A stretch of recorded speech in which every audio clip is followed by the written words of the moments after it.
সম্পাদক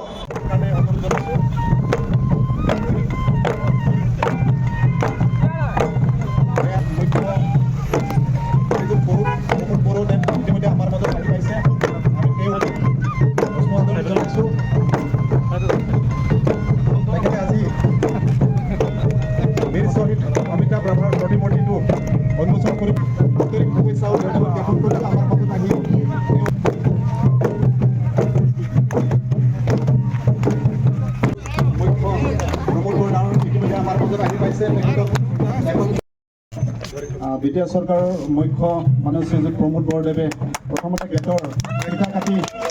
আমাৰ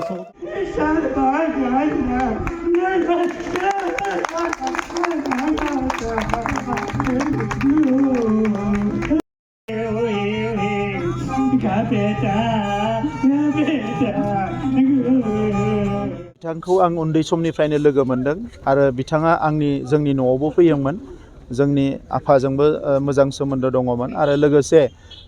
आं तामुलपुरनिखाय तामुलपुर ओनसोलनिनो बिथाङाबो हिसाबै लोगो मोनोमोन आरो उन्दै समनिफ्रायनो आं नुदों जे बिथाङा जोबोद सासे गोख्रों सिन्ता खालामनो हाग्रा आरो गावनि माहारिजों लोगोसे गुबुन गुबुन माहारिनि जेंनाफोरनि सायाव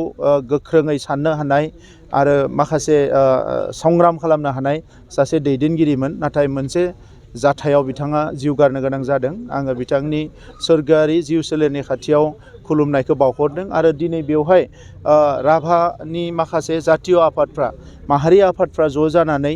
बेवहाय आरसुनि जि डिस्ट्रिक्ट कनफारेन्स जादों बेजों लोब्बा लानानै बिथांनि मोनसे मुसुखा गायसनदों आरो बेखौ बेखेवनो आंखौ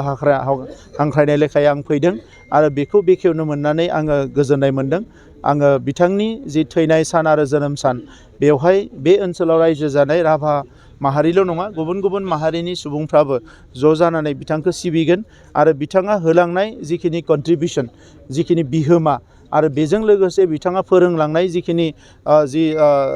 संग्रामि जि स्पिरिट रिभलिउसनारि जि स्पिरिट बेखौ फैबाय थानाय समाव बयबो हारि माहारिया गावबा गावनि हारिखौ फोथांनानै लाखिनो थाखाय बिथांनि थुलुंगाजोंनो आवगायलांनो हागोन आं बेखौ मिजिंथिदों।